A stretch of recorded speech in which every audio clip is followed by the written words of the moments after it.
मी प्राध्यापक दत्तात्रय सदाशिव मुरुमकर, पूर्णवेळ शिक्षक प्रात्यक्षिक, मेडिकल लॅब अभ्यासक्रम HSC व्होकेशनल विभाग, राव बहादूर नारायणराव बोरावके महाविद्यालय श्रीरामपूर, जिल्हा अहमदनगर. विद्यार्थी मित्र हो,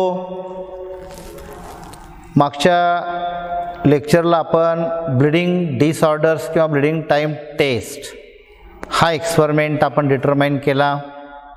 आज आपण clotting time test determination, how to determine the clotting time test हा एक्सपेरिमेंट आज आपण या ठिकाणी पाहणार आहोत. प्रथमतः जसं आपण ब्लीडिंग टाइममध्ये पाहिलं की time which is required for free flotation of blood, तसं क्लॉटिंग टाइममध्ये क्लॉटिंग टाइमची डेफिनेशन जर आपल्याला पाहिजे असेल तर आपण ही डेफिनेशन कशी सांगू शकतो, कशी आपण डेफिनेशन ही बनवू शकतो. Clotting time test means the time which is required for coagulation of blood, रक्ताला शरीरातून बाहेर काढल्यानंतर नॅचरली गोठण्यासाठी जो टायमिंग लागतो, नॅचरली त्याला कोयागुलेट होण्यासाठी जो कालावधी लागतो, तो कालावधी म्हणजे clotting time test. Clotting time test ही लॅबोरेटरीमध्ये जनरली दोन पद्धतीनं पाहिली जाते. त्यापैकी पहिली जी पद्धत आहे that is by using capillary method, तिथं मी म्हणेल की capillary tube method. Capillary tube is a tube as like a melting point tube. ही कॅपिलरी ट्यूब एक अशा पद्धतीची, अशा आकाराची छोटीशी मायक्रो कॅपिलरी ट्यूब असते.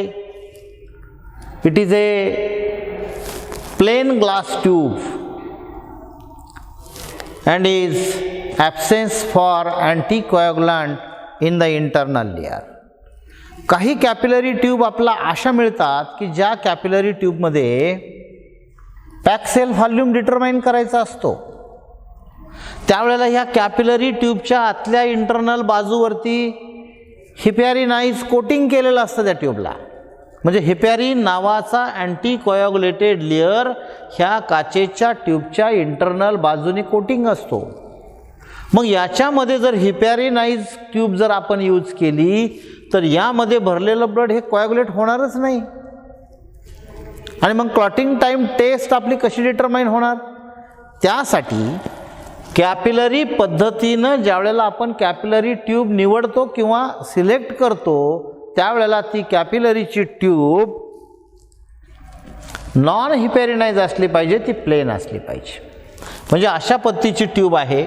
साधारण ह्या ट्यूबची लांबी 10 to 15 सेंटीमीटर असते आणि ह्या ट्यूबचा डायमीटर म्हणजे इंटरनल बोरिंग डायमीटर जो आहे तो इंटरनल बोरिंग डायमीटर हा 1.5 mm एवढा असतो. ही कॅपिलरीची ट्यूब आपण अशी हातामध्ये धरून अशी मोडली की पटापट तिचे तुकडे पडतात, कारण एवढी ही सॉफ्ट ग्लासची ट्यूब असते. आणि आपल्याला ह्या एक्सपेरिमेंटमध्ये ती ट्यूब अशी ब्रेकअप करावी लागते, कारण त्यामध्ये प्रेझेंट असणाऱ्या ब्लडचा फायब्रिन स्ट्रिंग तयार झाला का नाही हा आपला पहिल्यांदा त्या ठिकाणी पाहायचा असतं. मग आता ही कॅपिलरी ट्यूब, ही कॅपिलरी मेथड, आणि नेक्स्ट एक मेथड आहे याच्यामध्ये लिएनफाइट मेथड, ते आपण नेक्स्ट टाइम पाहणार आहोत.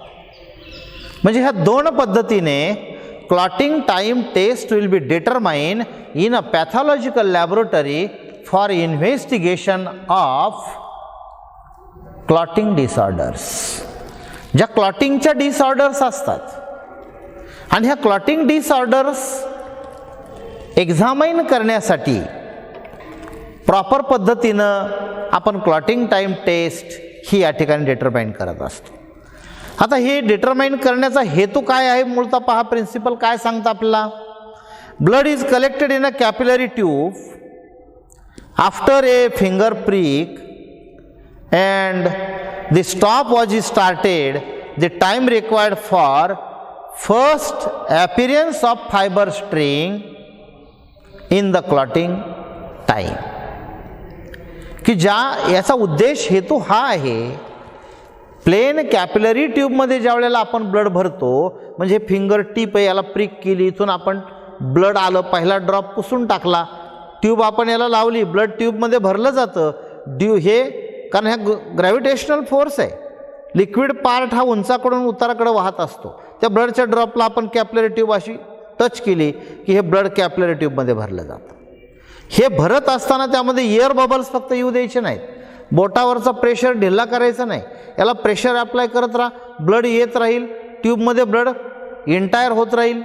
ही ब्लड साधारण 1/3 पर्यंत ही ट्यूब आपला फिल करायची, म्हणजे साधारण 75% ट्यूबच्या लांबीच्या ट्यूब आपल्या ब्लडने फिल करायची असते त्या ठिकाणी. मग आता आणि याच्यातून आपण क्लॉटिंग टाईम टेस्ट ही प्रायोरिटीनं डिटरमाइन करत असतो. याला रिक्वायरमेंट काय लागते आपल्याला? डिस्पोजेबल लॅन्सेट, अरे निडलही चालते, लॅन्सेट चालतो, डिस्पोजेबल, कॉटन स्वॅब म्हणजे कापूस आणि स्पिरिटचा मिक्स केलेला कापसाचा तुकडा असेल, कापसाचा प्लग असेल तर तोही आपल्याला त्या ठिकाणी लागतो. देन कॅपिलरी ट्यूब, जी ही कॅपिलरी ट्यूब आहे ही कॅपिलरी ट्यूब आपल्याला लागते. देन टायमर, एक मुद्दा टायमरचा आहे या ठिकाणी, की या ठिकाणी आपण एक आणखी टायमर म्हणून आपण या ठिकाणी घेऊ शकतो, की जो टायमर म्हणजे वॉच किंवा त्याला आपण स्टॉप वॉच पण म्हणतो. हे सर्व साहित्य घेतल्यानंतर सुरू होतो आपला खरा एक्सपेरिमेंट. मग आता ज्या वेळेला पेशंट आपल्याकडे आलेला आहे, लॅबोरेटरीमध्ये पेशंट आला, पेशंटने आपल्याला सांगितलं की आता मला क्लॉटिंग टाईम टेस्ट माझी डिटरमाइन करायची, त्याने कागद तुमच्याकडे दिला, तुम्ही तो वाचला. त्यानंतर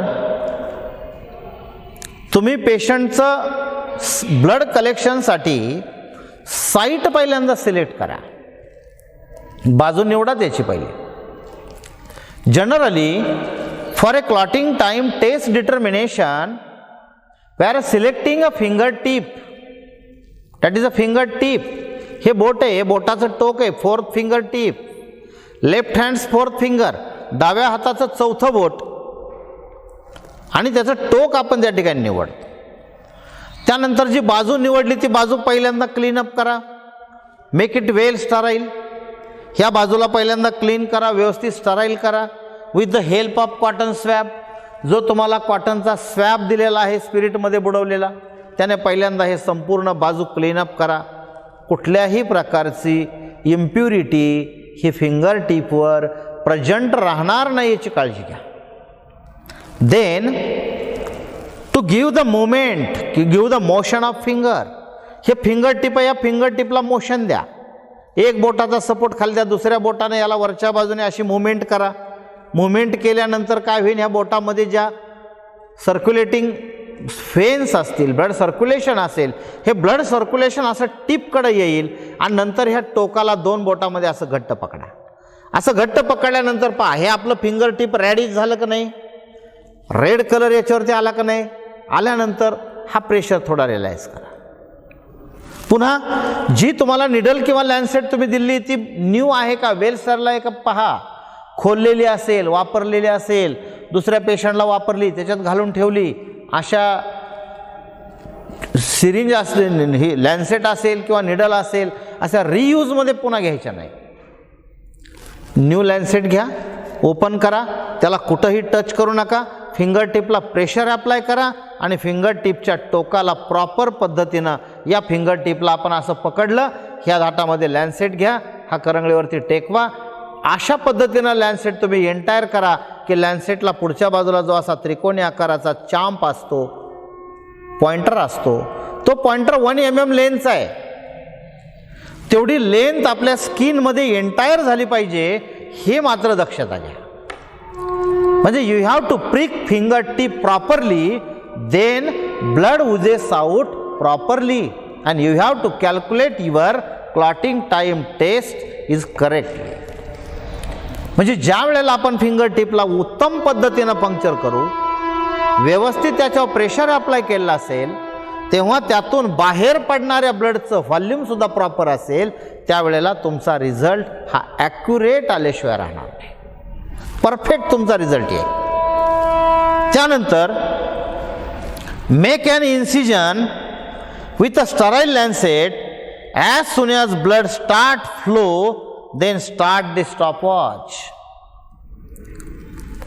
पंक्चर करा, प्रिक केल्यानंतर ब्लडचा पहिला ड्रॉप येईल, त्याला प्रिक केलं की त्याचा प्रेशर रिलाईज करा. वरती आलेला ब्लडचा पहिला ड्रॉप कॉटन, ड्राय कॉटनच्या साह्यानं पुसून टाका.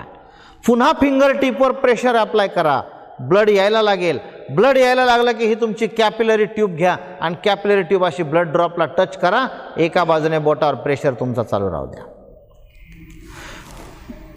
त्याला तुम्ही कॅपिलरी ट्यूब ब्लड ड्रॉपला टच केली, ज्या मिनिटाला, ज्या सेकंदाला blood will be starts flow in to the capillary, at that same time you have to start your stopwatch.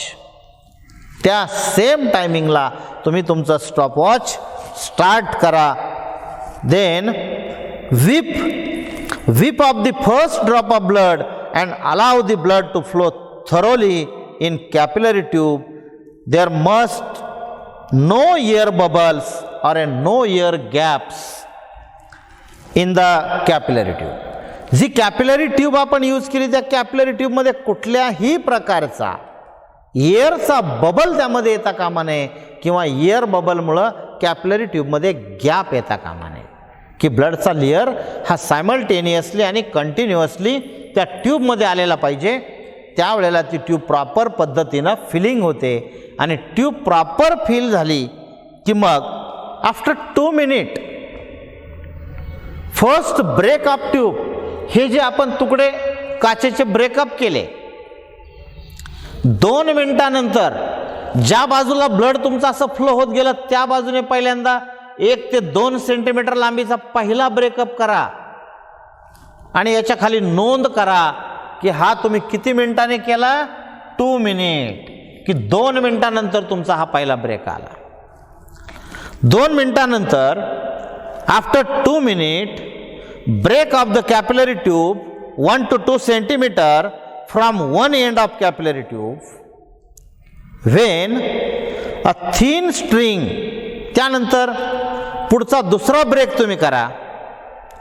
हे ब्रेक तुम्ही कुठपर्यंत करणार, सपोज पहिला 2 मिनिटानंतर केला, पुढचा 1 मिनिटानंतर केला, पुन्हा पुढचा 1 मिनिटानंतर केला, म्हणजे तुम्ही पहिला ब्रेक तुमचा 2 मिनिटाचा घेतला, दुसरा ब्रेक तुमचा साधारण पुन्हा 1 मिनिटाचा घेतला किंवा 2 मिनिटाचा घेतला, तिसरा ब्रेक तुम्ही पुन्हा त्या ठिकाणी 2 मिनिटाचा केला, 2चा करा, 1चा करा, तुमच्या सोयीप्रमाणे तुम्ही तो टायमिंग तुमचा ॲडजस्टमेंट करा.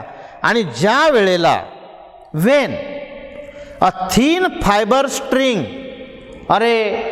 क्लॉट स्ट्रिंग, ज्या वेळेला ह्या ब्रेक केलेल्या काचेच्या ट्यूबच्या 2 तुकड्यामध्ये असा धागा तुम्हाला दिसायला लागतो, त्याला आपण म्हणतो फायबर स्ट्रिंग किंवा क्लॉट स्ट्रिंग.